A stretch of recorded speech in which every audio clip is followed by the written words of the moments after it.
अस्सलामु अलैकुम वरहमतुल्लाहि वबरकातुहू।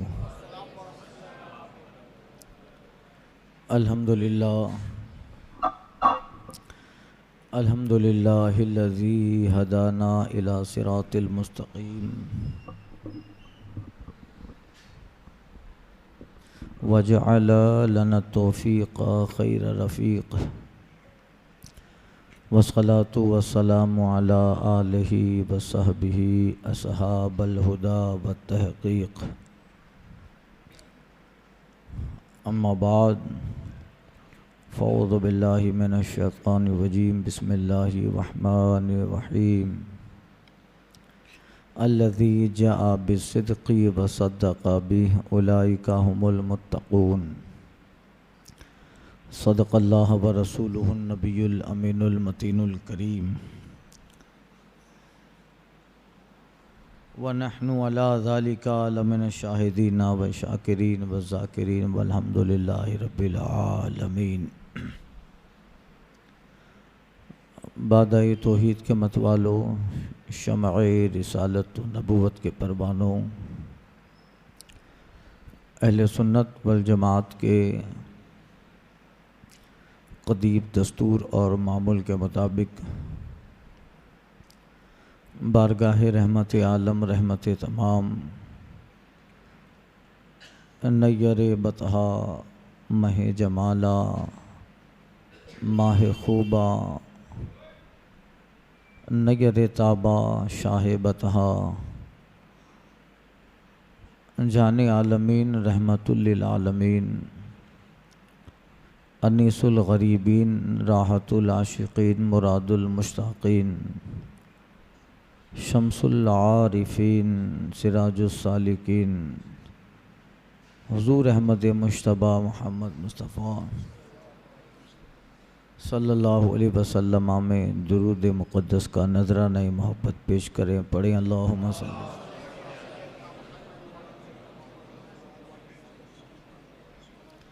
सलातुम व सलामुन अलैका या सय्यदी या हबीबी या रसूल अल्लाह। इमाम अहले सुन्नत आला हज़रत इमाम इश्क़ो वफ़ा फरमाते हैं, मुस्तफ़ा जान रहमत पे लाखों सलाम, मुस्तफ़ा जान रहमत पे लाखों सलाम, शमए बज़्म हिदायत पे लाखों सलाम, सायाए मुस्तफ़ा मायाए इस्तिफ़ा, इज़्ज़ो नाज़े खिलाफत पे लाखों सलाम, अस्दक़ुस सादिक़ीन सय्यदुल मुत्तक़ीन, चश्मो गोशे वज़ारत पे लाखों सलाम। कल के बयान में मैंने अर्ज़ किया कि वफ़ात नबी सल्लल्लाहु अलैहि वसल्लम के मौके पर क्या क्या वाक़यात पेश आए। हुज़ूर की वफ़ात से लेकर कब्र शरीफ में तशरीफ़ ले जाने तक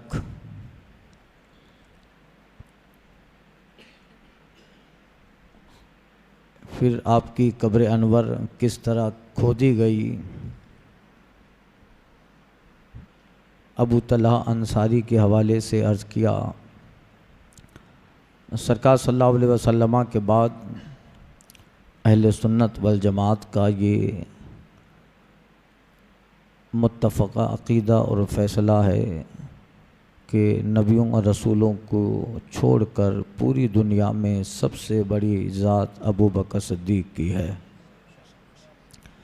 उनके बाद फ़ारूक़ आज़म हैं, उनके बाद उस्मान बिन अफ़्फ़ान, उनके बाद अली बिन अबू तालिब मौलाए कायनात, फिर खुलफ़ाए राशिदीन हैं, उसके बाद फिर असहाब बदर, इनके बाद फिर असहाब उहद, फिर बैत रिज़वान वाले और फिर दूसरे सहाबा।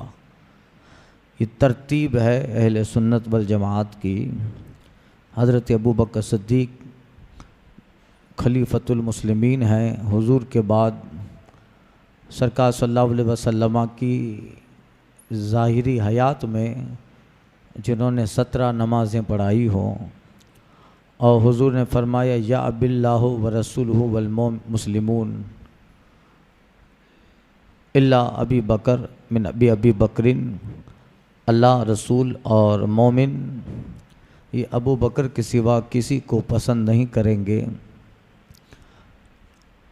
यानी हुजूर के बाद उम्मत का जो वाली है, सबसे पहले खलीफतुल मुस्लिमीन है, वो अबू बकर सिद्दीक है। और 2 साल 2 महीने कुछ दिन आपकी खिलाफत की मुद्दत है, मुद्दत खिलाफत है। ये आप बारहा हम लोग सुनते रहते हैं कि हज़रत अबू बकर सिद्दीक खलीफा बिला फ़स्ल हैं। ये अहले सुन्नत वल जमात को ये लफ्ज़ लगाना पड़ा खलीफा बिला फ़स्ल, यानी हुजूर के बाद फ़ौरन जो मुसलमानों का खलीफा हैं, हुजूर के नाइब हैं, वो हज़रत अबू बकर सिद्दीक हैं। इसलिए लफ्ज़ बिला फ़स्ल लगाया, बग़ैर जगह स्पेस के फ़ौरन अबू बकर हैं। इसलिए कि राफ़ज़ी लोगों ने ये अक़ीदा बनाया और इस पर गलत रिवायतें मनगढ़ंत बयान करके उम्मत में फैला दी कि हुजूर के बाद आपके खलीफा हज़रत अली हैं। बेशक हज़रत अली खलीफत अमीरुल मोमिनीन है, मगर वो खलीफा चाहरुम है। पहले अबू बकर हैं खलीफा बिला फ़स्ल, फिर फ़ारूक़ आज़म, उस्मान गनी और मौलाए कायनात। तो इस वजह से जब राफ़ज़ियों ने इस तरीके की खबासत की तो फिर अहले सुन्नत ने ये लफ्ज़ लगाया खलीफा बिला फ़स्ल। लिहाजा हमारा यही अक़ीदा है। आज तक इतने ज़माने गुज़र गए, बेशुमार साल गुज़र गए, किसी भी राफ़ज़ी की इतनी ताकत नहीं हुई कि किसी अहले सुन्नत के आलिम से मुनाज़रा कर ले। इस मैटर पर सोशल मीडिया के माध्यम से गलत तहरीरें बनाकर फैलाना ये अलग बात है, मगर सच्चाई की बुनियाद पर डिस्कस करना, डिबेट करना और मुनाज़रा करना वो उनके बस की बात नहीं है। न वो इंशाअल्लाह थोड़ी देर टिक पाएंगे, इसलिए कि जो उनके नज़रियात हैं वो सब तारे अनकबूत से ज़्यादा कमज़ोर हैं, मकड़ी के जाले से भी ज़्यादा कमज़ोर हैं। लिहाजा हल्ला मचाते हैं और प्रोपेगंडा करते हैं, मगर सच्चाई को कभी वो तस्लीम नहीं करते, न सच्चाई तस्लीम करने के लिए मैदान में वो आते हैं। इसीलिए सबसे बड़ी दलील तो ये है कि अगर रसूल पाक सल्लल्लाहु अलैहि वसल्लम के रसूल पाक ने अपने साहब से कितनी मोहब्बत फरमाई कि अपने दोनों जानिसारों को अपने पहलू में रखा है, अपने करीब रखा है। किसी ने कहा था इसीलिए तो सुलाया है पहलू में अपने, इसीलिए तो सुलाया है पहलू में अपने कि यार गार का रुतबा हुजूर जानते हैं। महबूब रब्ब अर्श है उस सब्ज़ कुब्बा में, पहलू में जलवागा अतीको उमर की है। ये हज़रत अबू बकर सिद्दीक़ रज़ी अल्लाह ताला अन्हु जिनका उम्मत पे इतना ज़बरदस्त एहसान है। अब आज के दौर में हम पूरी दुनिया में, पूरे हिंदुस्तान में तो अपना पैगाम या लोगों को समझा नहीं सकते। ज़रूरी यह है कि हम जहाँ हैं उस फील्ड में लोगों को समझाते रहें। हमारा दायरा जहाँ तक है, हमारी फील्ड जहाँ तक है, उनको समझाते रहें। अब जो उधर चले गए हैं उनको जाने दो, जो घोड़े अस्तबल से भाग गए हैं अब उसको पकड़ने जाओगे तो दूसरे जो हैं वो भी निकल जाएंगे। अभी जो हैं उनके अक़ीदे की इस्लाह करते रहें और आने वाली नस्लों को समझाते रहें कि सुन्नियत क्या है, मज़हब अहले सुन्नत क्या है और राफ़ज़ियत कितनी ख़तरनाक है। आप राफ़ज़ी तो समझते होंगे, मैं हमेशा तकरीर में छलावट करता हूँ। राफ़ज़ी मतलब शिया लोग, उसकी बहुत सारी जमातें हैं, ज़ैदिया, इस्ना अशरिया, जाफ़रिया, कुतबिया, सुलेबानिया, दाऊदिया, इसना अशरिया, फिर जो है 12 इमाम वाले, आज के जो हो रहे हैं बहोरे कौम बवाहिर, ये भी रावज़ी शिया लोग हैं और तबर्राई हैं, तबर्रा करते हैं। तबर्रा मतलब उस वक्त तक इन जो है शर पसंदों का खाना हज़म नहीं होता है जब तक हज़रत अबू बकर और फ़ारूक आज़म को गाली नहीं देते। इसलिए रावज़ियों में एक जमात तबर्राई, तबर्रा करते हैं, अब्यूजिंग गालियाँ देते हैं शेखैन को, हज़रत उस्मान गनी को, हज़रत अब्दुल्ला बिन ज़ुबैर को, माँ आयशा सिद्दीक़ा को, तबर्राई। और अपना ये कानून सुन्नियों तक पहुंचाने के लिए वो एड़ी चोटी का जोर लगा देते हैं, पैसा भी खर्च करते हैं और आसानियां भी देते हैं ताकि ये सुन्नी हमारे अंदर आ जाए। याद रखिए, सच्ची सुन्नियत मज़हब अहले सुन्नत वल जमात है। दुनिया 50, 60, 70 साल, 90 साल, 100 साल के बाद तो ख़त्म हो जाएगी। एक न एक दिन मरना है, फिर अल्लाह ताला की बारगाह में जाना है। अल्लाह अकबर। जो अबू बकर और उमर और सहाबा का दुश्मन है वो कितना ख़तरनाक होता है आपको मालूम है। बद मज़हब जो अहले सुन्नत वल जमात से निकल गया हो, या तो बद मज़हब हो या बद अक़ीदा हो या शेखैन का गुस्ताख हो, वो किस कदर ख़तरनाक है। मैंने अभी कहीं में पढ़ रहा था, हज़रत अब्दुल्ला बिन मुबारक इमाम आज़म के शागिर्द हैं, उनको किसी ने ख्वाब में देखा, हज़रत आपके साथ क्या मामला हुआ, इतने बड़े ज़बरदस्त इमाम हैं हज़रत अब्दुल्ला बिन मुबारक, क्या मामला हुआ आपके साथ। तो कहते हैं अल्लाह ताला ने बख्श दिया, इनाम दिया, मगर अल्लाह ने सज़ा के तौर पर एक गुनाह हुआ था, उसके तौर पे अल्लाह ने 40 साल मुझे खड़ा रखा। क्या गुनाह था? का एक बद मज़हब के सामने मैंने हंस लिया था। अल्लाह अकबर। हंस के एक बातिल को, एक बद मज़हब बातिल फ़िरके वाला, यानी आज के ज़माने में वहाबी समझ लो, देवबंदी, तबलीगी, अहले जमात और जो है नेचरी है, रावज़ी है। अब्दुल्ला बिन मुबारक कहते हैं कि मैं एक बद मज़हब, एक बातिल बदअक़ीदा के सामने हंस के जवाब दे दिया था, तो फिर अल्लाह ने 40 साल तक मुझे खड़ा रखा। अब्दुल्ला बिन मुबारक इमाम आज़म के शागिर्दों में ताबईन या तबे ताबईन में जिनका ज़िक्र आता है। अल्लाह अकबर। ये सज़ा आप अंदाज़ा लगाओ, जो एक हंसने का ये वबाल है, तो जो उनके साथ खाना खाता हो, उनके साथ रिश्तेदारियां करता हो, उनके साथ शादी ब्याह के ताल्लुकात उस्तवार करता हो, क्या हाल होगा। अल्लामा गज़ाली ने और जो है अल्लामा स्यूती ने लिखा है, एक आदमी मर रहा था, उसके घर वाले उसे कह रहे थे कि कलमा पढ़, मगर वो कलमा नहीं पढ़ पा रहा था, उसके ज़बान पे कलमा चढ़ नहीं रहा था। उससे कहा गया कि कलमा क्यों नहीं पढ़ता, तो कहते हैं कि 2 आदमी, 2 रावज़ी मेरे सामने खड़े हैं, वो मुझे कलमा पढ़ने नहीं देते। क्यों नहीं पढ़ने देते? एक आदमी मुझे कह रहा है, जो मेरे सिरहाने हैं, वो कहता है इसको कलमा नहीं पढ़ने देना। क्यों? का ये अबू बकर के गुस्ताख के साथ बैठता था, उमर के गुस्ताख के साथ बैठता था, इसकी ज़बान पे कलमा नहीं आना चाहिए। ये अबू बकर के दुश्मनों के साथ रिश्तेदारियां बनाए रखा था। अल्लाह अकबर। आप अंदाज़ा लगाओ कि अगर कोई रावज़ी और इस तरह के बातिल फ़िरक़े के साथ बैठता है तो ज़बान पे कलमा नहीं आ रहा है। आप इसी से अंदाज़ा लगाओ कि सुन्नियत को अल्लाह ताला ने किस कदर निखारा है। और बात है कि दुनिया थोड़ी टेक्निक की तरफ आ रही है और हम लोगों के कारोबार इस कदर मखलूत हो गए हैं कि अगर अब इस तरह की बातें करते हैं तो कुछ पढ़े लिखे लोग, दुनिया के पढ़े लिखे लोग, उनको ये सारी बातें दकियानूसी लगती है कि अरे मौलाना अभी तक इन्हीं चीज़ में पड़े हुए हो, अभी तक इन्हीं चीज़ों में हो। अरे यही चीज़ें हैं जो क़यामत और कब्र में काम आने वाली है। दुनिया टेक्निक बढ़ गई, इसका मतलब यह नहीं कि दीन में तब्दीली लाई जाए, इसका ये मतलब नहीं है कि उनसे रिश्तेदारियाँ उस्तवार की जाए। कभी कभी ये बातें भी बहुत सारे लोगों को खटकती रहती है। ईमान, अक़ीदा ये सबसे बड़ी चीज़ है।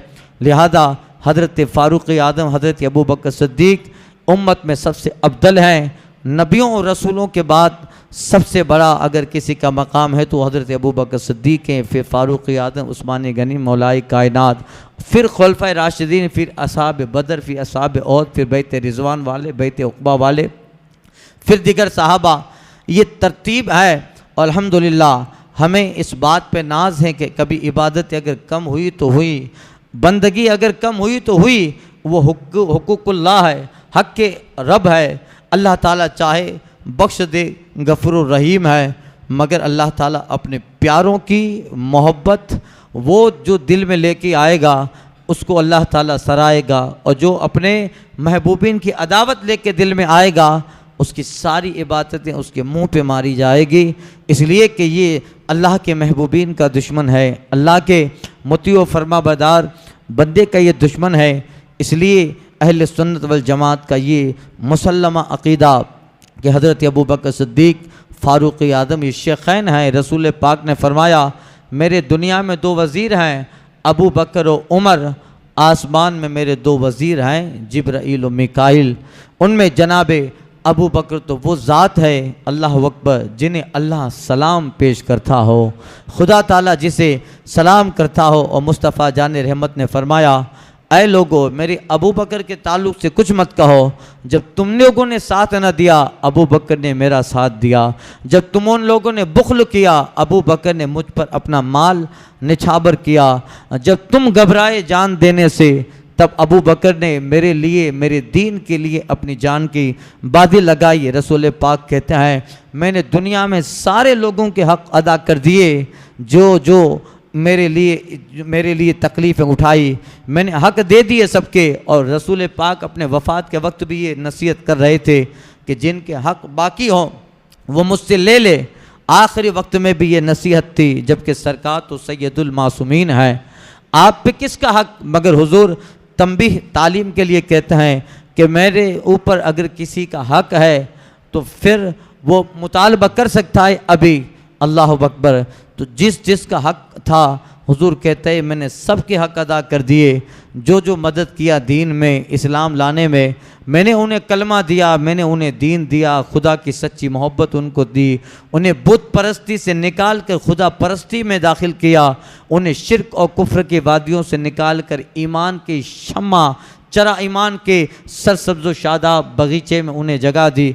और जिन्होंने माल और दौलत से मेरी मदद की मैंने वो सब उनके हुकूक अदा कर दिए, सिवाय अबू बकर कि इन्होंने जो मेरी मदद की है अल्लाह ही क़यामत में अबू बकर को इसका सिला देगा।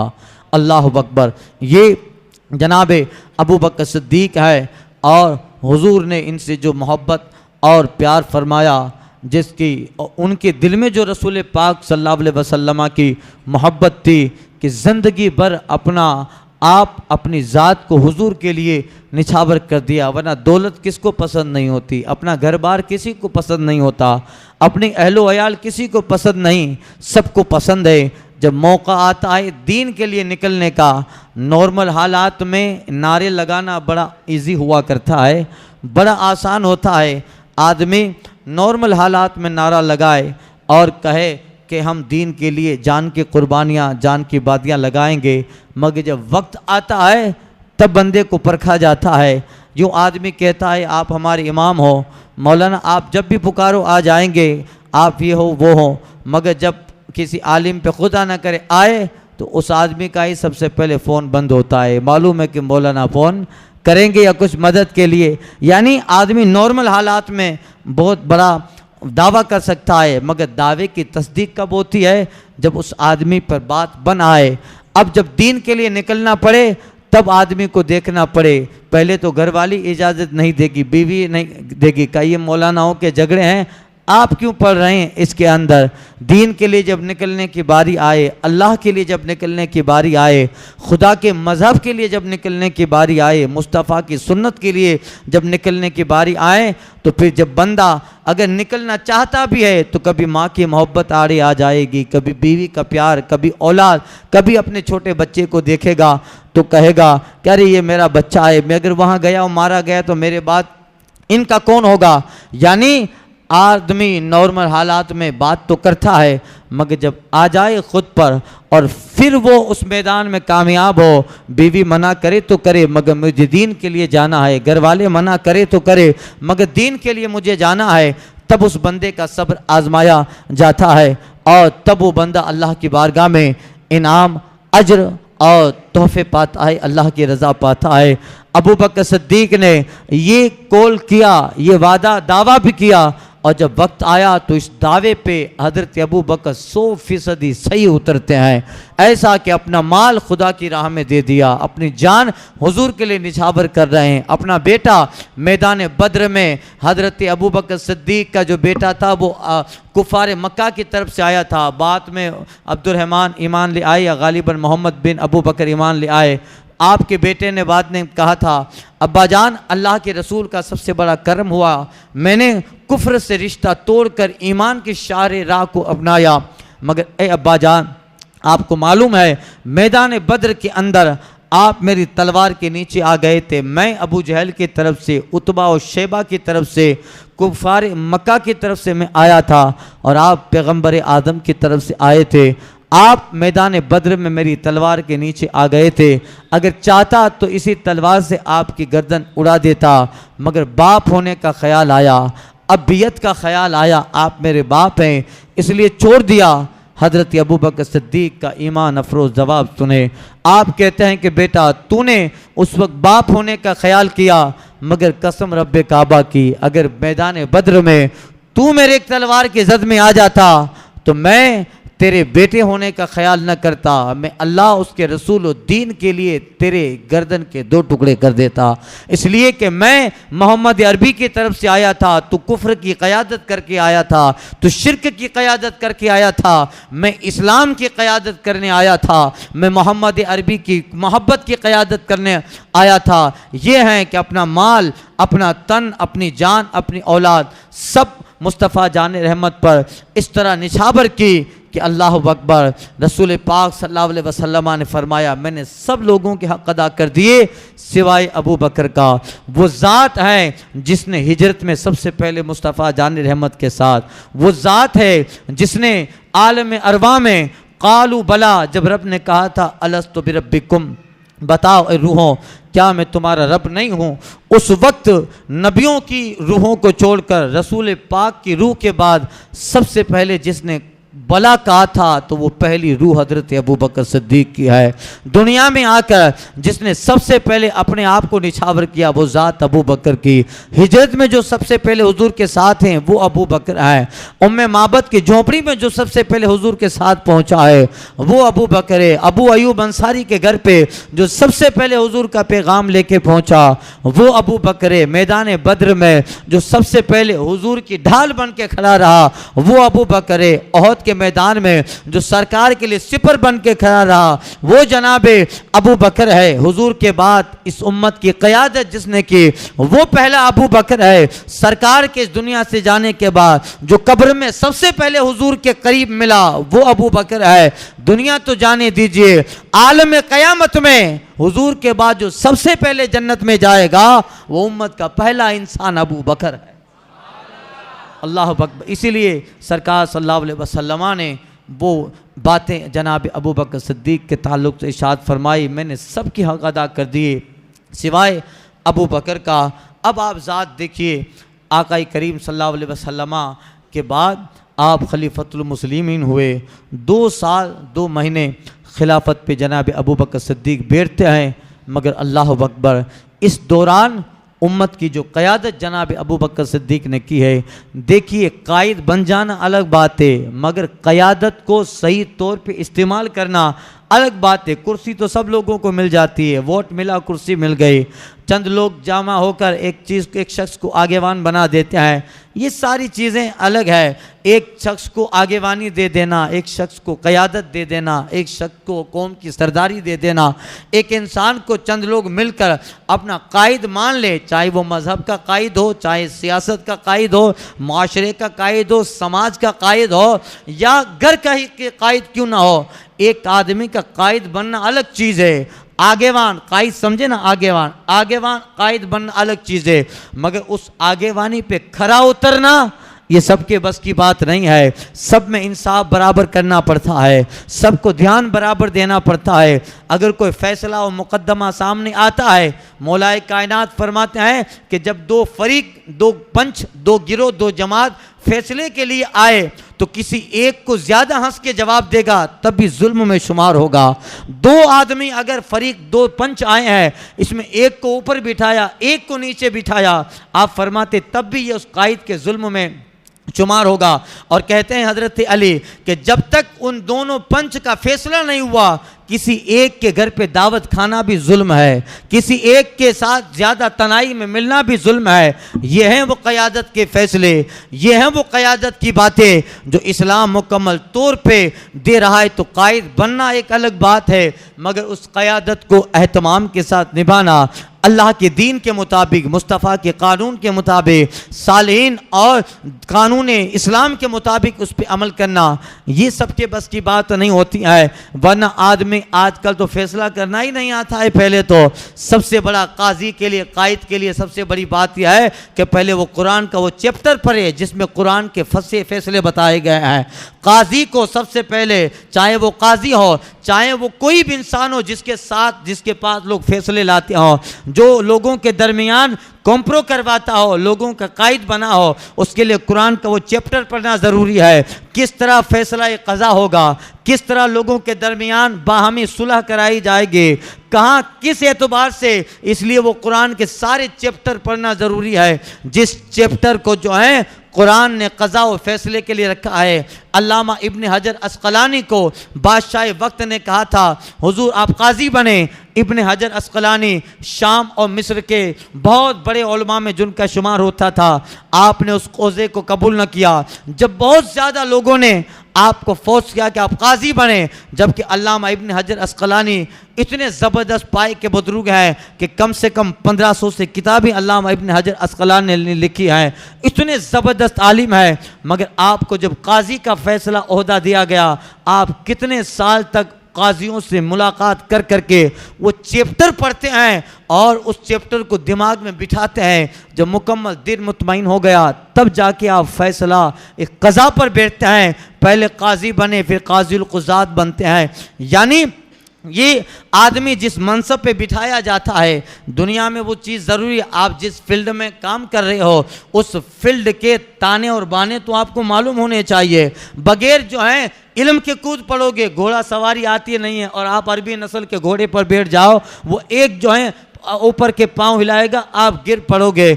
आपको जो है तीर अंदाजी नहीं आती है, आप जो है हाथ में तरकश ले लो। आपको स्विमिंग नहीं आता है और आप दरिया में कूद का लगाओ, जाहिर बात है कि जान की हलाकत होगी और सिवाय नुकसान के कुछ ना होगा।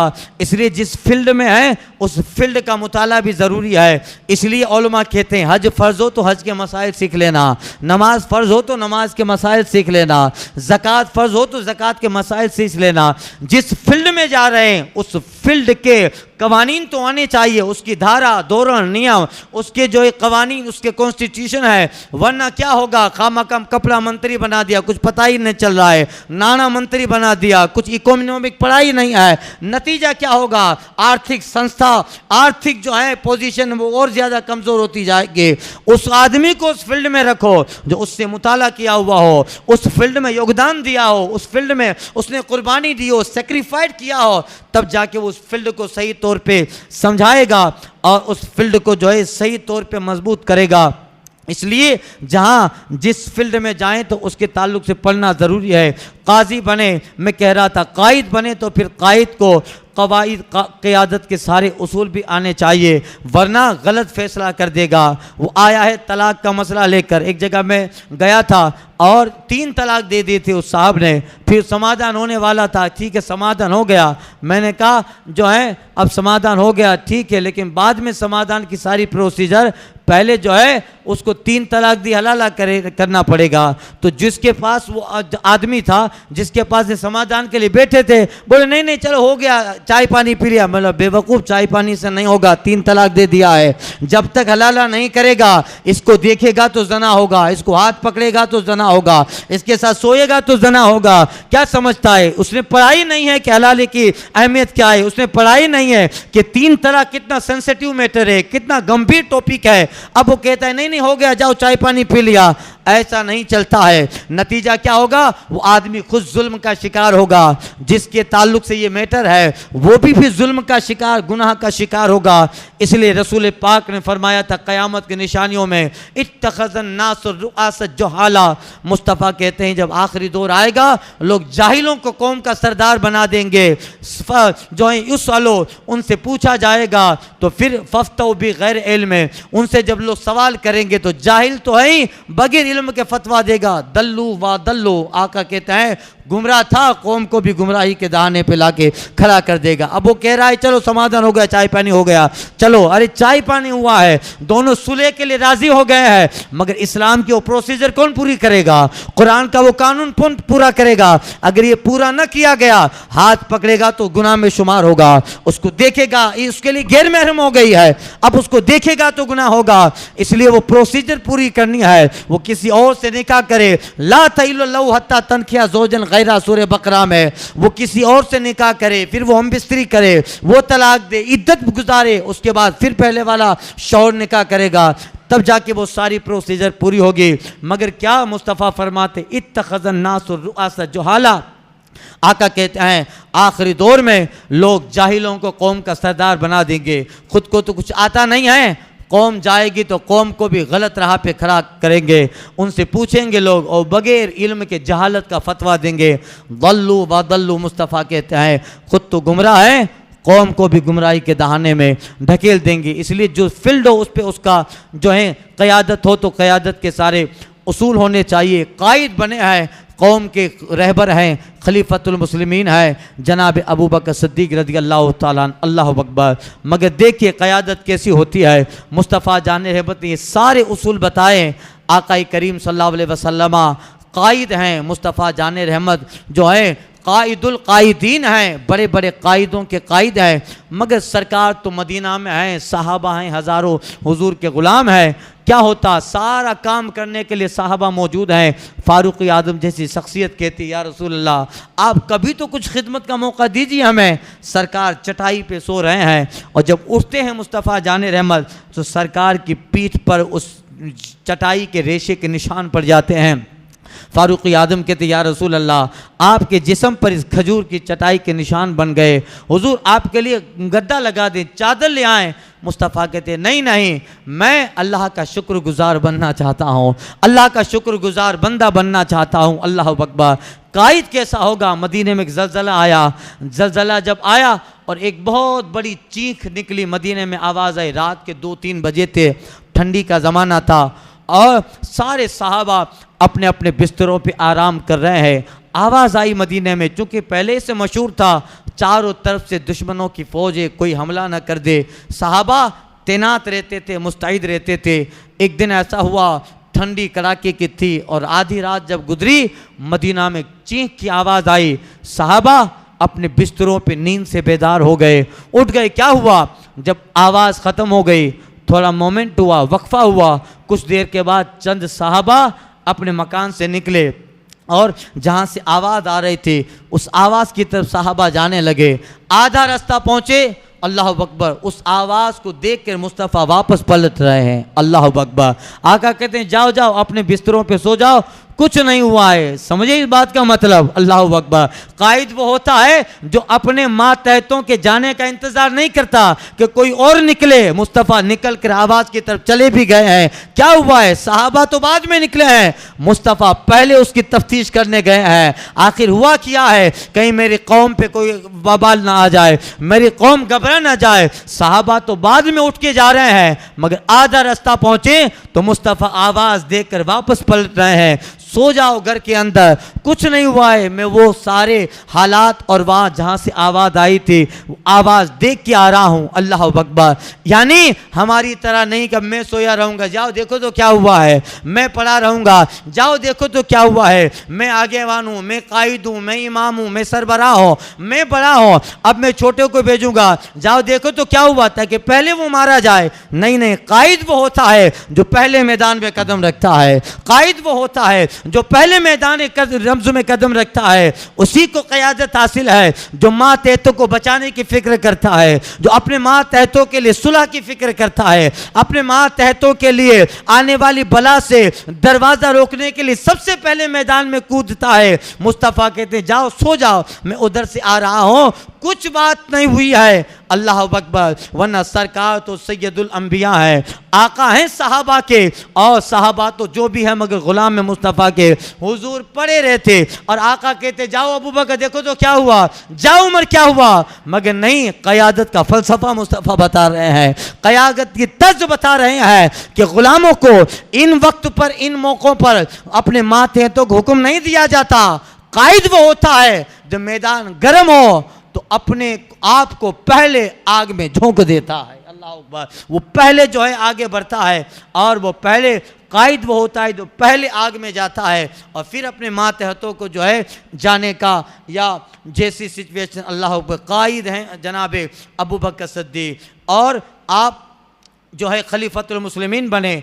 2 साल 2 माह और कुछ दिन तक आपको खिलाफत और खलीफतुल मुस्लिमीन बन के रहे, मगर इस दौरान जनाब अबू बकर सिद्दीक़ ने जो निज़ाम संभाला है, उलमा लिखते हैं, सूफिया ने लिखा है, आज जो ये इस्लाम की बहारें हैं इसमें हिस्सा जनाब अबू बकर सिद्दीक़ की क़यादत का है, उनके इशार और उनके जज्बे का है। उम्मत को ऐसा संभाला था, कल के बयान में मैंने अर्ज़ किया ना, हुजूर की वफ़ात ज़ाहिरी के बाद सहाबा किराम का दिमाग कैसा हो गया।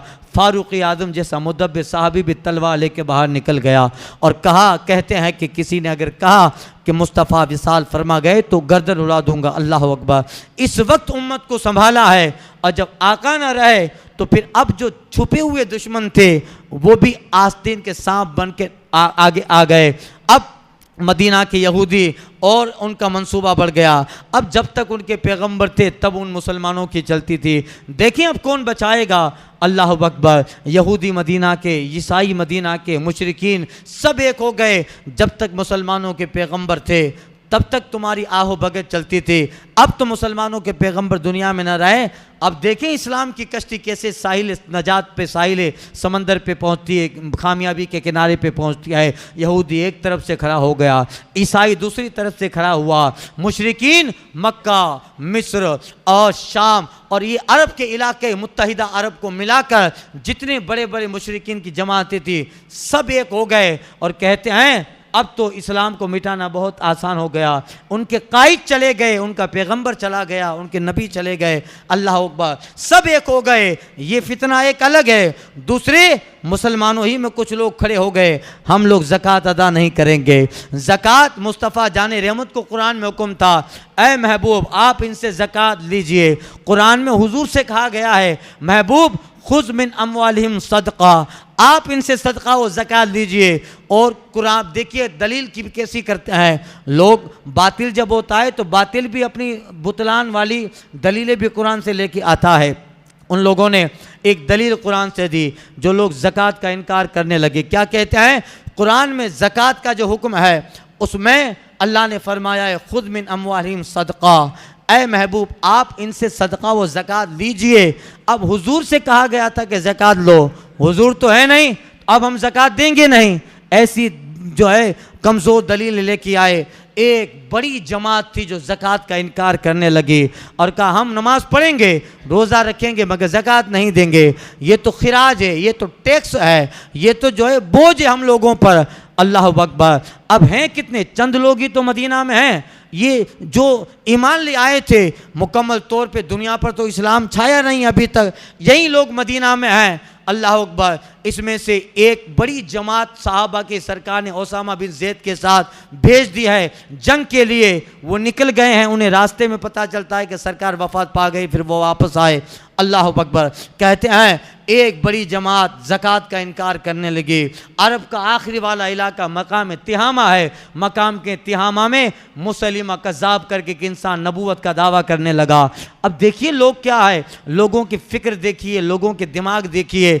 अब आदमी कुछ भी लेकर चंद लोगों को लेके आता है तो लोग उनको कबूल कर ही लेते हैं। लोगों का क्या है, पब्लिक तो जो आओ भगत देखती है उसके पीछे पड़ जाती है। उसने इतना कमीना आदमी, वो बद बातिल आदमी, और इस कदर देखने में भी भद्दा आदमी था मुसलिमा कज़्ज़ाब, शराब नोशी और न जाने सारे गुनाह उस मुसलिमा कज़्ज़ाब में थे। अब वो नबूवत का दावा कर दिया। वो कहता है कि नबी करीम सल्लल्लाहु अलैहि वसल्लम के बाद अब मुझ पे वही आती है, मैं नबीउल अरब हूँ, अरब का मैं नबी हूँ। अल्लाह अकबर। इसने दावा किया जबकि लोगों को पता था कि ये शराबी है, लोगों को पता था कि ये जुवारी है, लोगों को पता था कि ये बातिल है, लोगों को पता था कि ऐसे चेहरे वाला कभी नबी नहीं हो सकता है। इसका चेहरा देखो, नबी तो वो होता है जो उम्मत में सबसे खूबसूरत होता है, उम्मत में सबसे बाअखलाक होता है, इल्म भी सबसे बड़ा, अमल भी सबसे बड़ा, वजाहत भी सबसे अच्छी, खूबसूरती भी सबसे बड़ी, कबीला भी सबसे बड़ा, उसका चाल चलन भी सबसे बड़ा, उसका इल्म अमल भी सबसे बड़ा। नबी वो होता है जो हर कैरेक्टर, हर खूबी में उम्मत से सबसे आला हुआ करता है। मगर मुसलिमा कज़्ज़ाब ने जैसे दावा किया, अब लोग देखिए उसके पीछे बड़ी जमात हो गई, लोग उसको नबी मानने लगे। दुनिया है और दुनिया में अगर कोई किसी के पीछे चलने लगे तो आप उसके फॉलोवर्स को मत देखिए कि लोग उसके अनुयायी उसके बढ़ गए, उसका लोग अनुकरण ज़्यादा कर। दुनिया है, लोग राधे माँ के पीछे भी लाखों लोग चल जाते हैं। ओशो रजनीश जिससे यूरोप की दुनिया में इतना जवान बच्चों में सेक्स आम कर दिया, उस ओशो रजनीश के पीछे भी लाखों करोड़ों लोग उसके मानने वाले हैं। आज भी लोग आशाराम के नाम की तस्बीहें जप रहे हैं। क्या है? दुनिया है। दुनिया में लोग जो है आसानी देखते हैं, चरस पीने वाले को भी लोग खुदा का वली मानने लगते हैं, गांजा पी रहा है, शराब पी रहा है, मगर लोग उसके लिए विलायत साबित करते हैं। पब्लिक है, 1000 लोगों में 200 आदमी तो उसको मानेंगे। उन्हें जन्नत चाहिए सस्ते के अंदर, उन्हें चाहिए कि जैसा दिमाग है वैसा कोई लेके आए, हमारे लिए आसानी कर दे। हम चरस पीते तो सामने वाला हमारा वली भी वैसा ही होना चाहिए जो चरस का हुक्म देता हो। हमें नमाज का हुक्म दे अच्छा नहीं लगता, हमें कोई दाढ़ी का हुक्म दे अच्छा नहीं लगता, हमें कोई नमाज की तायद करे, तलकीन करे अच्छा नहीं लगता। हमें क्या अच्छा लगेगा? हम खुद शराब में डूबे हुए हैं, हम खुद जुए में डूबे हुए हैं, हम खुद सारा दिन वली मटका खेलते हैं। लिहाजा हम जिसको वली बनाएं वो भी इसी तरह का हो, वो भी हमारी नहज का हो। दुनिया है, दुनिया में लोग किस किस के पीछे चल पड़ते हैं, मगर अल्लाह ने अकल दी है बंदा, अल्लाह ने फिक्र दी है बंदे को, अल्लाह ने समझने वाला दिल दिया है। क़यामत के दिन ये नहीं पहचाना जाएगा ये अल्लाह फुलां के पीछे करोड़ों लोग थे तो मैं भी पीछे हुआ। रब कहेगा मैंने समझने वाला दिल दिया था, मैंने सोचने वाला ज़हन तुझे अता फरमाया था, मैंने तुझे तेरे दिमाग और तेरे दिल में मजबूती दी थी। तू इम्तियाज़ नहीं कर पाया, तू फ़र्क नहीं कर पाया। मैंने तरह तरह से किताबों के हवाले से, कुरान और तफसीर कुरान के हवाले से समझाया, मगर तू है कि तेरी रूहानियत पे नफ्स अम्मारा गालिब था। तुझे उसी तरह का आदमी चाहिए था जो तेरी नहज पे काम करे, जो तेरी फिक्र पे तुझे हुक्म दे।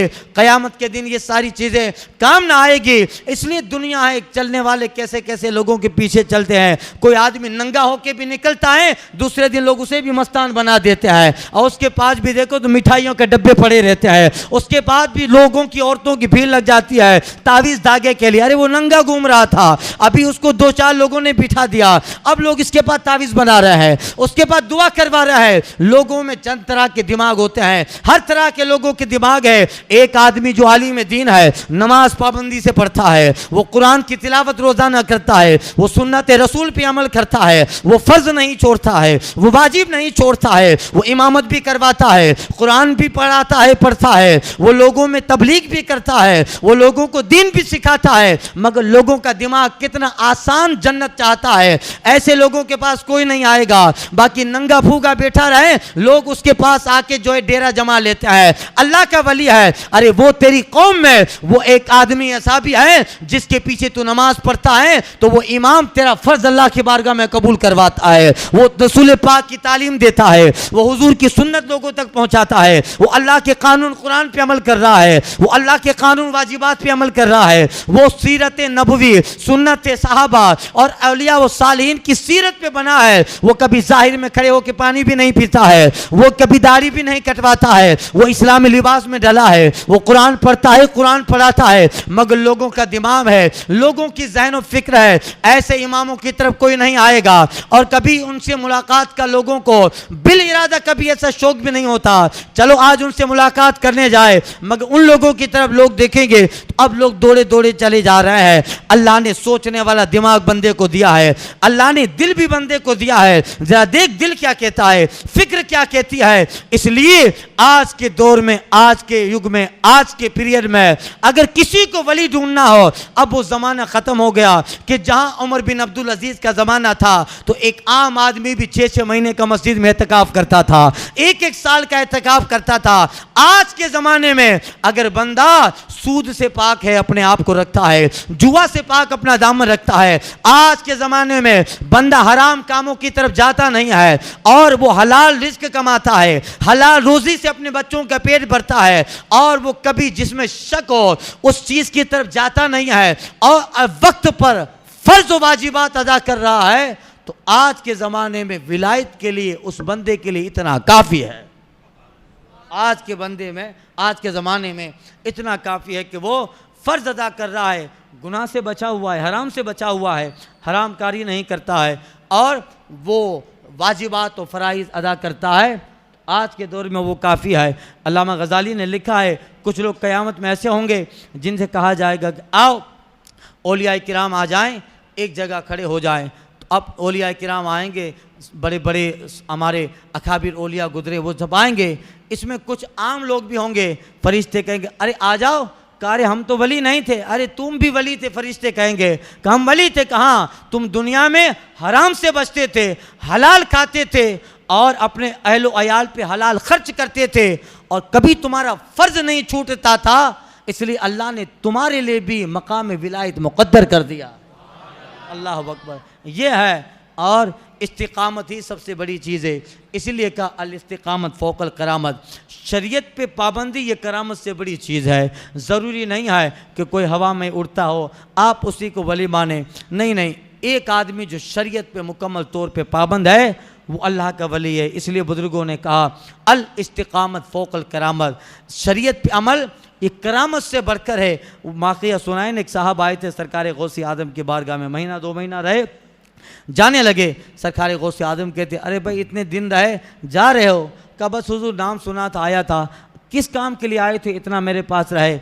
बताया नहीं। कब फोर्स किया तो बताया कि हज़रत मैंने तो बहुत बड़ा आपका नाम सुना था, शोरा सुना था, बगदाद में शेख अब्दुल कादिर जिलानी है, बड़ा मकाम है, बड़ा मनसब है। मैं आया, 2 महीना आपके पास रहा, मगर एक कोई वली में जो चीज़ें होती है, कोई ऐसी करामत तो मैंने आपकी देखी नहीं, कोई ऐसी चीज़ तो देखी नहीं जिसको करामत कहा जाए। सरकार गौसे आदम जो है हंसते हैं और हंसते हुए आप सरकार बगदाद फरमाते, ए बंदा 2-3 महीना मेरी खानकाह पे रहा, बता इन 2-3 महीनों में कभी देखा कि अब्दुल कादिर जिलानी ने कोई नमाज़ छोड़ दी हो? कभी देखा कि मैंने तहज्जुद में सुस्ती की हो, मैंने अवाबीन में सुस्ती की हो, मैं सुबह नमाज चाश्त पढ़ता हूँ सुस्ती की हो? कभी बच्चों को तलबा को पढ़ाने में नागा किया?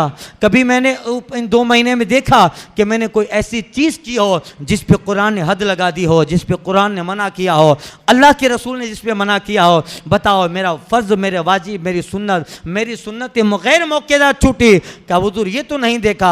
आप मुकम्मल फ़र्ज़ के साथ साथ नफल भी अदा करते हैं। गौसे आज़म कहते हैं बस हम जिसे विलायत कहते हैं वो यही विलायत है, हम इसी को विलायत कहते हैं और यही हमारे नज़दीक विलायत है। बाकी तू जिसे विलायत कहता है आ तुझे बताता हूँ, वो भी दिखा दूँ। दोपहर का वक्त था, सरकार गौसे आज़म ने मुर्गी खाई थी, उसके हड्डे फेंक दिए थे। आप फरमाते ए मुर्गी खड़ी हो जा, इतना कहना था, वो हड्डियों में जान आई और वो हड्डियाँ मुकम्मल तौर पर पहले जैसा मुर्गी बन जाती है। अल्लाह का ये तेरे लिए है, तू जिसे विलायत समझता है, हम इसे विलायत नहीं समझता है। हम तो ये दामन हमेशा खुदा की तौहीद से लगा रहे, फ़र्ज़ वाजिब बंदे का अदा होता रहे, बंदा गुनाह से बचता रहे, यही बंदे के लिए इस्तिकामत है। और अल इस्तिकामत फ़ौक़ल करामत, यही इस्तिकामत करामत व विलायत से बड़ा दर्जा रखती है। इसलिए जो है ये सारी चीज़ें हैं। कायद कैसा हो जनाबे अबू बकर सिद्दीक़ रज़ी अल्लाह तआला। देखिए 10:30 बज गए, अभी मैंने एक वाक़या भी नहीं बयान किया है और टाइम बड़ा तेज़ी से गुज़र रहा है। 2 साल 2 महीना खिलाफत के काम अंजाम दिए, इस कदर जो है उस जगह माहौल ख़राब हुआ, यहाँ ज़कात के इनकार करने वाले पैदा हो गए। वहाँ तिहामा की ज़मीन पर मुस्लिमा कज़्ज़ाब जिसने नबूवत का दावा किया। उधर ईरान के इलाकों में असवद सज्जा और न जाने कैसे कैसे लोग पैदा हुए। अब इन सबसे लड़ना है। एक तो बड़ी फ़ौज थी, उसको रसूल पाक ने उसामा बिन ज़ैद की क़यादत में एक जंग के लिए भेज दिया था। कुछ सहाबा ने कहा अबू बकर सिद्दीक़ से कि उनको बुला लें उसामा बिन ज़ैद को, मदीने में लोगों की ज़रूरत पड़ेगी। यहूदी का तैयारी कर रहा है, ईसाई तैयारी कर रहा है, मुशरिकीन हमले की तैयारी कर रहा है। और पहले इससे खबर मशहूर थी कि गस्सानी बादशाह भी मुल्क के शाम से मदीने पे चढ़ाई करने वाला है। कहा इतने सारे चारों तरफ से हमले के इम्कान और पॉसिबिलिटी है और हम लोग चंद हैं मदीना में, बेहतर है कि उसामा बिन ज़ैद के लश्कर को उसामा बिन ज़ैद की क़यादत के साथ मुस्तफ़ा ने भेजा था जंग के लिए, उसको बुला लें। ईमान देखिए, अक़ीदा देखिए जनाब अबू बकर सिद्दीक़ का। हुजूर की बात पे कहते हैं जिसे मुस्तफ़ा जाने रहमत ने रवाना किया हो उस लश्कर को अबू कुहाफ़ा का बेटा अबू बकर नहीं बुला सकता। उसामा बिन ज़ैद अपने काम से जाएंगे, उसे हुजूर ने भेजा है। और अगर कम है तो क्या हुआ, आका हज़रत अबू बकर फरमाते हैं रहे ज़कात वाले तो जो रसूल पाक के ज़माने में एक रस्सी भी ज़कात में निकाला करता था, अब अगर इनकार करेगा अबू बकर उससे जंग करेगा। मुसलिमा कज़्ज़ाब ने नबूवत का दावा किया है, मैं उससे भी जंग करूंगा। जितने फितने थे सबके लिए आपने तरतीब दी। अल्लाह अकबर। एक तो लोग कम है और इतने सारे लोग फितनों से लड़ना है, आदमी कहाँ से आएंगे। अल्लाह अकबर। हज़रत अबू बकर कहते हैं ज़कात का इनकार करने वाले उनसे भी लड़ने के लिए तैयार हो जाओ, मुस्लिमा कज़्ज़ाब से भी लड़ने के लिए तैयार हो जाओ। उसामा बिन ज़ैद के लश्कर को भी बुलाना नहीं है, जाने दो। अब बाहर वाले लोगों को इतना पता चल गया कि अरे उसामा बिन ज़ैद का लश्कर भी वापस नहीं बुला रहे हैं और ज़कात इनकार करने वाले उनसे भी लड़ रहे हैं, मुस्लिमा कज़्ज़ाब से भी लड़ रहे हैं। ईरान में बगावत हो गई, वहाँ भी जंग के लिए लश्कर भेज रहे हैं। तो दुश्मन समझने लगे कि छुपा के कितना बड़ा लश्कर रखा होगा, कितना बड़ा लश्कर रखा होगा कि एक ही साथ सबसे लड़ने का हौसला है। अल्लाह अकबर। ये सारी सिचुएशन देखकर हज़रत फ़ारूक़ आज़म से रहा नहीं गया और हज़रत फ़ारूक़ आज़म कहते हैं अमीरुल मोमिन उर्फ़ुन्नासा, ए अमीरुल खलीफतुल मुस्लिमीन नरमी कीजिए। एक तो लोग कम है और फिर अभी सरकार ज़ाहिरी दुनिया से चले गए हैं, कॉम्प्लिकेटेड सिचुएशन है, गंभीर हालत है। अब नरमी कीजिए, एक के बाद एक फितनों को दबाएंगे, एक साथ सबको दबाएंगे, नरमी कीजिए। अल्लाह अकबर। जब इतना जुमला फ़ारूक़ आज़म का निकला अबू बकर के लिए, ए अबू बकर खलीफतुल मुस्लिमीन नरमी कीजिए। हज़रत अबू बकर कहते ओ उमर, इस्लाम लाने से पहले तो बड़े बहादुर थे, इस्लाम लाने के बाद बुज़दिल हो गए। नहीं नहीं, ए उमर इन क़त्अल वही व तम्मत दीन, दीन मुकम्मल हो गया, वही का सिलसिला ख़त्म हो गया, अब जो है वही दीन है। अब जो ज़रा बराबर भी दीन से मुनहरिफ होगा अबू बकर उससे लड़ेगा, इसलिए कि अब वही ख़त्म हो गई, दीन भी मुकम्मल हो गया, अब नई वही नहीं आएगी, अब नया दीन का कानून नहीं आएगा, अब ये कानून यही है, अब जो इसका इनकार करेगा तो लड़ा जाएगा। ए उमर, इस्लाम लाने से पहले तो बहादुर थे, अब बुज़दिल हो गए, नरम पड़ गए। अल्लाह अकबर। ये था हौसला जनाब अबू बकर सिद्दीक़ का। सहाबा तो न समझ पाए, मगर हज़रत अबू बकर सिद्दीक़ ने वक्त पर सबको टक्कर दी। नतीजा ये निकला कि 2 साल का जो ज़माना था हज़रत अबू बकर सिद्दीक़ का, और 2 साल के ज़माने में उम्मत को ऐसे संभाला कि सहाबा को एहसास तक न हुआ कि हम अबू बकर सिद्दीक़ के ज़माने में जी रहे हैं। सहाबा को तो लगता था हम दौरे रिसालत में है, मुस्तफ़ा के दरमियान है। ऐसा उम्मत को संभाला, सारे फितने भी दब गए और उम्मत की क़यादत की लगाम पकड़कर उम्मत को आसानी के साथ अबू बकर ने फ़ारूक़ आज़म के हवाले कर दिया। अल्लाह अकबर। यह है इतनी बड़ी सूझ, इतनी बड़ी जो एक क़यादत और समझ दी थी। इसलिए फ़ारूक़ आज़म कहते थे, अबू बकर का मकाम तो देखो, फ़ारूक़ आज़म कहते थे काश उमर बिन ख़त्ताब की सारी नेकियां अबू बकर को मिल जाए, अबू बकर की 2 नेकियां मुझे मिल जाए। अल्लाह अकबर। सारी नेकियां उमर की नेकियां, अल्लाह अकबर। उमर वो हैं जो उम्मत में अबू बकर के बाद सब्ज़ी अफजल है। उमर वो हैं जिनके लिए अल्लाह ताला कुरान की आयतें उतारता हो, जो मशवरा दे उनका मशवरा अल्लाह कबूल करे, जो हुजूर की बारगाह में कोई बात रखे तो उस बात पर अल्लाह कुरान उतारता हो, ये उमर है। मगर फ़ारूक़ आज़म कहते हैं काश उमर बिन ख़त्ताब की सारी नेकियां अबू बकर के पल्ले में आ जाए और अबू बकर की 2 नेकियां मुझे मिल जाए तो मैं अपने आप को सबसे बड़ा खुश नसीब समझूंगा। कहते हैं हसनत लैलिन व हसनत नहार हसनत यौमिन, कहते हैं एक अबू बकर की रात वाली नेकी और एक अबू बकर की दिन वाली नेकी, ये 2 नेकियां उमर के पास आ जाए, उमर की सारी नेकियां, नमाजें, रोज़ा, इबादत, उमर के सदक़ात, उमर के खैरात, वो सब अबू बकर को मिल जाए। अल्लाह अकबर। रात वाली नेकी कौन सी? हज़रत उमर कहते हैं वो गार की नेकी है, जब किसी ने साथ नहीं दिया, अल्लाह अकबर, 2.5 किलोमीटर की गार अबू बकर सिद्दीक मुस्तफ़ा जान रहमत को कंधे पे लेके चल रहे हैं और इस कदर कठिन रास्ता, मौत सामने खड़ी है और कुफ़ार मक्का जो है बिल्कुल सामने आ गए हैं। कुफ़ार मक्का और मौत बिल्कुल निगाहों के सामने है। एक तरफ कुफ़ार मक्का का वो लश्कर है, एक तरफ सुराका बिन मालिक भी पीछे है। अल्लाह अकबर। उस वक्त आकाए करीम को कंधों पे बिठा कर, आज देखा है ना आपने गार, देखो आज हम लोग भी नहीं चल सकते। अभी मैं गया था, थक जाते हैं तो फिर जो है दूरी से सलाम पढ़ना पड़ते, थक जाते हैं। एक ताकतवर आदमी ऐसे ही नहीं चढ़ पाता है। उस ज़माने की गार, अल्लाह अकबर, 2.5 किलोमीटर की गार है। मुस्तफ़ा को कंधे पे बिठा कर अबू बकर सिद्दीक पार कर रहे हैं, अंदर गए हैं और सिर्फ जा ही नहीं रहे हैं, पीछे देख रहे हैं कोई आ तो नहीं रहा, मुस्तफ़ा पे कोई हमला तो नहीं कर रहा। पहले खुद में गार में जाते हैं, गार को साफ किया है, सुराख को बंद किया है और एक बच गया था, उस पर अंगूठा रखा। फिर रसूल पाक से कहते हुजूर मेरे जानों पे आराम फरमाए। वाक़या 12 सुना है, मैं आपको पूरा वाक़या ना बताऊंगा। ये कौन सी नेकी थी? जब चारों तरफ से मौत सामने है, उस वक्त जो रसूलुल्लाह के लिए ढाल बना है वो अबू बकर सिद्दीक की ज़ात है। गार में अपनी ज़िंदगी को निछावर करने वाला, जो सांप का डसना कबूल करता है मगर हुजूर के आराम में खलल पहुंचने नहीं देता, हुजूर की नींद में खलल नहीं पहुंचने देता, ये रात की नेकी है। हजरत उमर कहते हैं ये नेकी उमर के हिस्से में मिल जाए। और दिन की नेकी है कि जब सरकार ज़ाहिरी दुनिया से चले गए और फिर तरह तरह चारों तरफ से फितनों का दौर आ गया, ईरान से बगावत शुरू हो गई, ज़कात का इनकार करने वाले आ गए, मुसलिमा कज़्ज़ाब ने नबूवत का दावा किया, एक बड़ी फौज उस तरफ चली गई। इस वक्त अगर किसी ने उम्मत को संभाला है तो वो अबू बकर की ज़ात है। उमर कहते हैं ये नेकी और वो गार वाली नेकी, ये 2 नेकी उमर को मिल जाए, उमर का सारा असासा अबू बकर को मिल जाए, उमर अपने आप को सबसे बड़ा खुश नसीब समझेगा। अल्लाह अकबर। ये है जनाब अबू बकर। उमर जैसी ज़ात अपनी 2 नेकियां अबू बकर की लेना चाहता है और बदले में अपनी सारी नेकियां अबू बकर को देना चाहता है।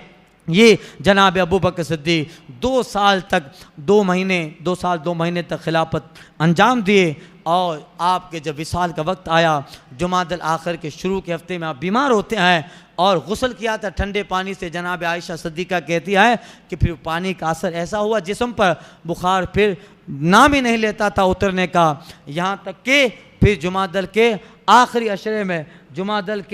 अशरे में आपने वफ़ात पाई, आपने विसाल फरमाया। अल्लाह अकबर। जिस वक्त में आपका विसाल हुआ हिजरी 13 में, अल्लाह अकबर, हज़रत अबू बकर सिद्दीक बैतुल माल में माल इतना पड़ा हुआ है मगर एक ही चादर है जनाब अबू बकर सिद्दीक के पास जो पहने हैं, नया कफड़ा नहीं है। अपने बेटे अब्दुर्रहमान से कहते हैं कि मौत के बाद, वफ़ात के बाद मुझे इसी पुरानी चादर में कफन दिया जाए, नए कपड़ों के तुम लोग हकदार हो, मुझे इसी मेरी पुरानी चादर में कफनाया जाए। और मौत, वफ़ात का वक्त करीब आया, कर्जा है जनाब अबू बकर सिद्दीक पर, आप वसीयत कहते हैं कि मेरा ये माल बेचकर कर्जा अदा किया जाए।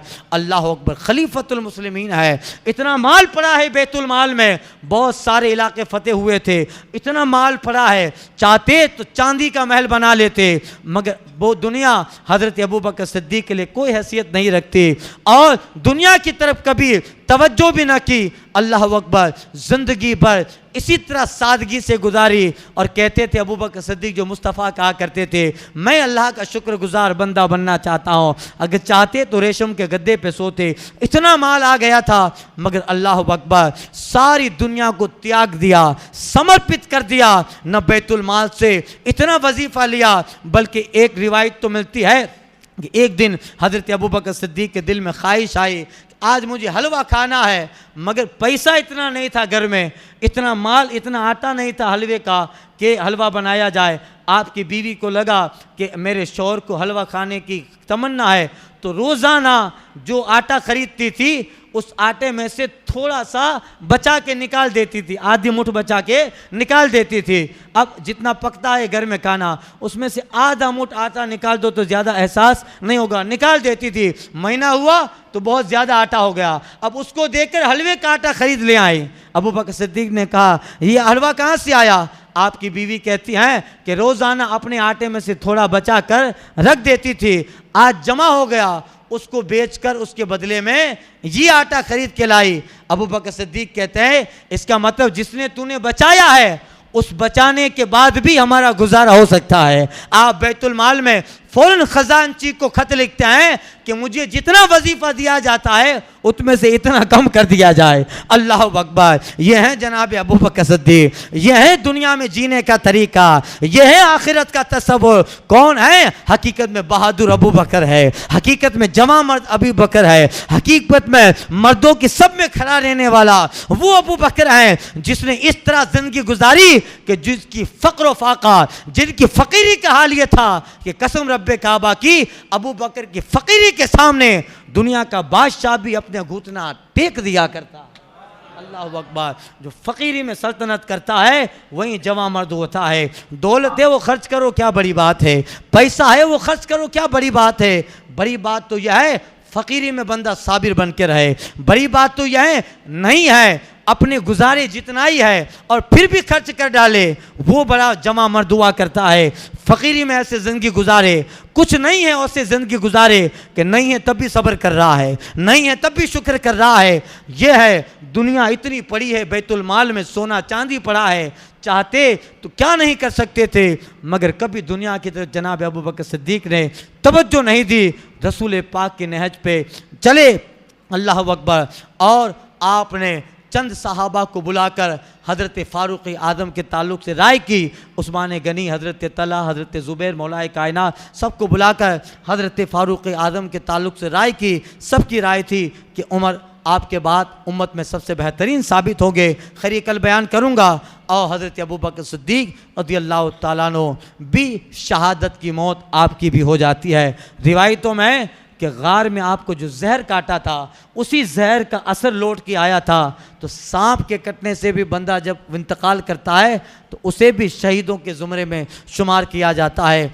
आप जो है विसाल से कुछ देर पहले अपने बेटे अब्दुर्रहमान से कहते हैं कि जाना मेरे बाद नमाज जनाजा पढ़ने के बाद मेरा जनाजा मुस्तफ़ा के रोज़े के सामने, गुंबद खज़रा के सामने। उस वक्त तो गुंबद खज़रा नहीं था, किसी और रंग का गुंबद होगा। तो तुर्कियों के ज़माने में ये लाल दूसरा कलर हरे कलर हरा कलर हुआ, वो हुजरा था। हुजरे में मुस्तफ़ा जान रहमत के हुजरे के सामने मेरा जनाजा रख देना और कहना, या रसूल अल्लाह इन्ना हबीबका मुश्ताकुम बिलिक़ाइक। या रसूल अल्लाह, आपका दोस्त अबू बकर आपसे मुलाकात करना चाहता है। देखो अगर रसूल पाक के हुजरे से जवाब आए, आवाज़ आए और इजाज़त मिले तो मुझे हुजूर के पहलू में दफनाना, वरना आम मुसलमानों के कब्रिस्तान जन्नतुल बकी में मुझे दफना देना। कहते हैं आपके वफ़ात के बाद आपका जनाजा रसूल पाक के रोज़े के सामने जब रखा गया, आपके बेटे कहते या रसूल अल्लाह इन्ना हबीबका मुश्ताकुम बिलिक़ाइक। या रसूल अल्लाह, आपका दोस्त अबू बकर आपसे मुलाकात करना चाहता है, अगर इजाज़त दें तो आपके पहलू में दफनाएं। सारे सहाबा देखते हैं अल्लाह अकबर, खुद ब खुद रसूल पाक के हुजरे का दरवाज़ा खुल जाता है और कब्र से आवाज़ आती है, उदखुलुल हबीबा इलल हबीब फ़इन्नल हबीबा मुश्ताकुन लिल हबीब। ऐ लोगो, दोस्त को दोस्त के करीब ले आओ, ये दोस्त भी इस दोस्त से मुलाकात करने का ख्वाहिशमंद है। अल्लाह अकबर। इन्नल हबीबा मुश्ताकुन लिल हबीब। अल्लाह अकबर। फिर जनाब अबू बकर सिद्दीक को मुस्तफ़ा के पहलू में आराम कर रहे हैं। कितना प्यार था। अबू बकर उमर विवाह है, ये दोनों वज़ीर हैं दुनिया के। आका कहते हैं अबू बकर उमर दुनिया के वज़ीर, आखिरत आसमान में मेरे दो वज़ीर जिब्राइल और मिकाइल है। इतना कि ज़िंदगी भर भी साथ रहे ये दोनों, कब्र में भी साथ हैं। इसीलिए तो सुलाया है पहलू में अपने, इसीलिए तो सुलाया है पहलू में अपने। यार गार का रुतबा हुजूर जानते हैं। आला हजरत कहते हैं महबूब रब अर्श है उस सब्ज़ कुब्बा में, महबूब रब अर्श है उस सब्ज़ कुब्बा में, पहलू में जलवागा अतीक उमर की है, पहलू में जलवागा अतीक उमर की है, सादेन का किरान है पहलू माह में, झुलमट किए हैं तारे तजल्ली कमर की है, सबा वो चले के बाग फले, वो फूल खिले के दिन हो भले, लेवा के तले सना में खुले रज़ा की ज़बां तुम्हारे।